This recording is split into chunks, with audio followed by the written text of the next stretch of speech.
We're now going to move swiftly along to our next presenter and talk a little more broadly about the role of solar in building a sustainable mining industry. It's my pleasure to introduce Ignacio Castro Fuchs. He's Vice President of Business Development for Grupo Mexico Energía. He's been with the company since 2012 and has more than 10 years' experience in the power sector in Mexico, including developing wind and solar projects, and currently a pipeline of hydro, wind, solar, and geothermal projects. And last year, we were delighted to give Grupo Mexico the award for Best Wind Project between 50 and 100 megawatts by a mining company. So welcome, Ignacio. Hello, thank you, Adrian, for the introduction. I think we're short on time, so I'm going to try to move quickly.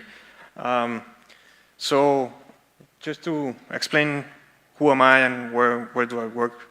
This is Grupo Mexico. Grupo Mexico, probably you know Southern Copper or Grupo Mexico as one of the largest copper producers in the world. Grupo Mexico has three business divisions. Mining is by far the largest. So we have mines in the US through ASARCO, and Mexico and Peru through Southern Copper. We also have a transportation division. We have 60% of the railroad concessions in Mexico. We also have a large railroad concession in Florida. And we have an infrastructure division, and there we have three companies. We have an oil drilling company. We have 7 offshore assets working in the Gulf of Mexico already. We have a large construction company, very civil-oriented, like roads, ports, airports, things like that. And we have an energy group. That's the last one over there. I work for the energy group. So right now we have 2 power plants. We have a large 500 megawatts combined cycle and a wind farm. Both of them in Mexico, both of them serving the mining division's loads. So that's where I come from. I don't have a mining background. I'm more in the energy side. And well, I'm going to try to talk briefly on the reasons why mining companies should look at, particularly at solar right now and from now on. So most of them have already been mentioned. So sustainability credentials. Another reason, actually it's the main reason why we are looking at solar is because mining companies usually have a lot of land or land holdings. It could be from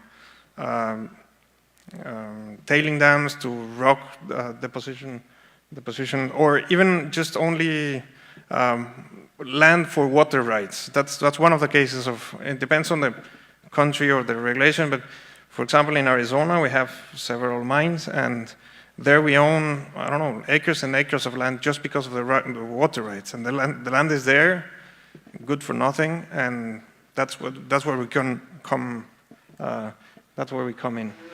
So, and again, land on mining sites, it could be for a solar, from a solar developer point of view, it could be very attractive because it's easier, because you have control of the land, because you know it's already could be already impacted land, and so on. So another reason is, and this is not always the case, especially when you have off-grid mines, but in our case, for example, all of our mines are connected to the grid, and most of them are on very well developed areas in terms of transmission lines, roads, access to utilities, and so on. Some of our mines in Mexico, they've been there for more than 100 years, and there are towns and cities around the mines. So it's convenient in that way. Another reason is the distributed generation benefits, where you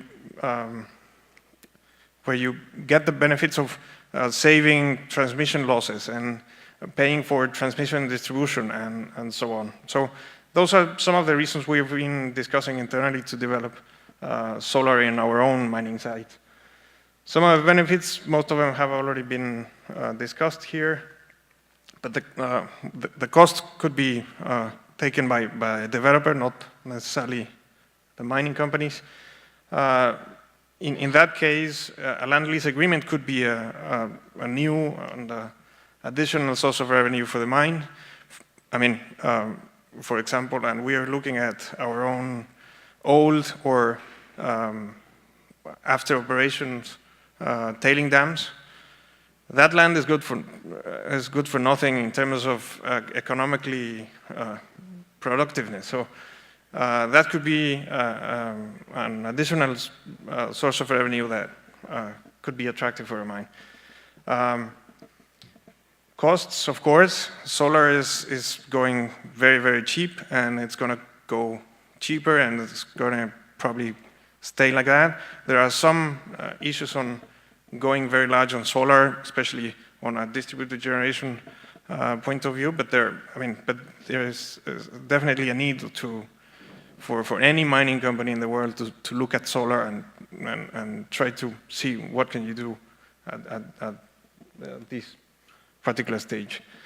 So there are a lot of regulatory programs, and we've been talking to the EPA in the US and Semarnat in the case of Mexico, and there seems like to be a lot of support and a lot of at least initiatives starting around using impacted land on mining sites or the kind of impacted land like tailing dams or rock deposition sites and so on.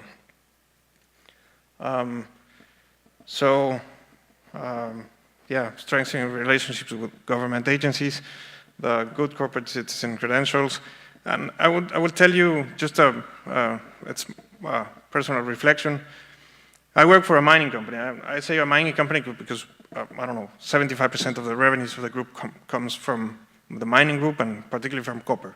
So I work for a mining company, and I probably wouldn't work for a mining company that was not trying to go renewable somehow.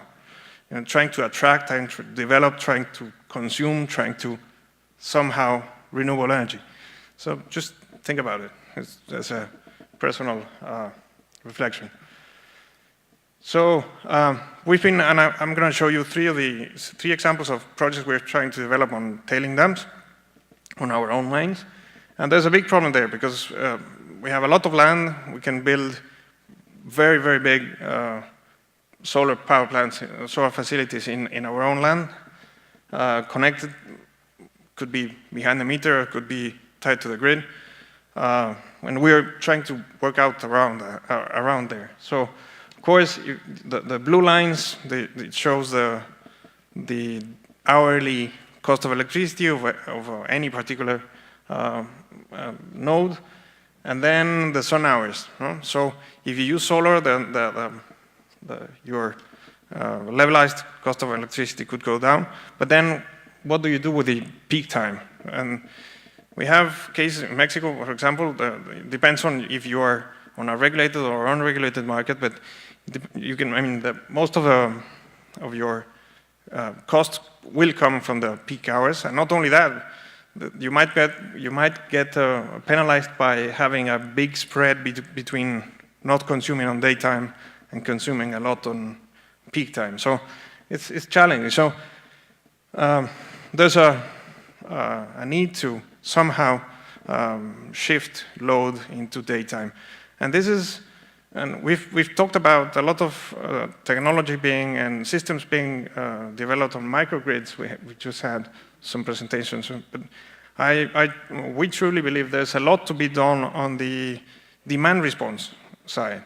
A lot to be done there. And just to tell you, a couple of months ago, I was visiting one of our operations, and I was explaining, or I was showing some of the plans we have on installing big solar facilities on one of our mines. And I was talking to these operations guy, and I said, well, we're going to build this big solar facility, and the operation philosophy will have to change on the mine side. So he was saying, well, we've been running this mine full capacity for the last 20 years.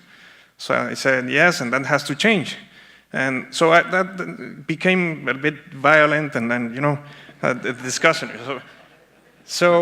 But that's the way it has to be. And so we've been saying, he was saying, like, well, the mining, you don't know mining loads. They have to run like at base load. And I said, well, I understand some processes, and I'm not a mining guy, but some processes like the mills, the flotations, and so on, they can't stop. They have to run 24/7. But there are a lot of loads and that's where I mentioned overcapacity, and then things started to fall to throw to my face. But it was a big discussion.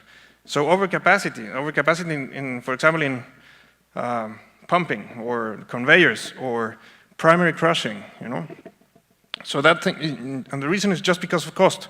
Because your OPEX is so low could be so low during daytime, during sun hours, that these kind of analysis, every mine in the world should be looking at this kind of analysis at this point. So these are some of the projects we are trying to work on. This is a picture of Santa Barbara. This is a mine we have in Chihuahua in the north of Mexico. It's a lead, silver, zinc mine, and it's more than 100 years old. And there you can see there are several tailing dams. Most of them, they are not working anymore. The only one working right now is the one in the very right. It's not pointed there, but the one you can see the water there. The other four are already closed. Some of them are reclaimed already. Some of them are just as a reserve. So we started looking at those kind of land. The first one, the biggest one, was the most attractive. But then the operations people, they said there's a lot of minerals still in the tailings because it's a very old mine. So at some point, someday, they will reprocess those tailings. So we kept these two.